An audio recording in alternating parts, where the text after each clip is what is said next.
The 2013 Audi RS5-R by ABT Sportsline. The RS version of the new Audi A5 is one car that definitely needs no upgrades, but German tuner, ABT Sportsline, chose to do it anyways.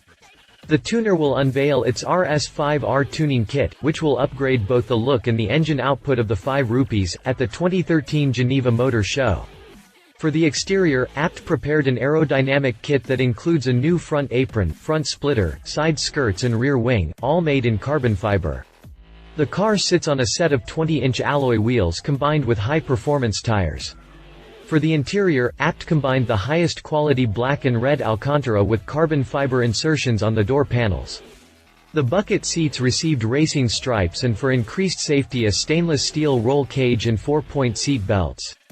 The best upgrades were made under the hood where the tuner combined the V8 engine with a new exhaust system with lateral dual pipes.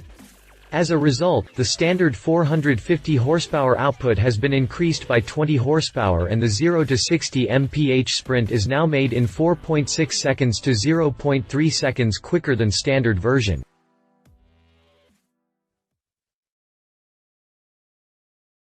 If you liked this video, please share your thoughts in the comments below and don't forget to hit the subscribe button.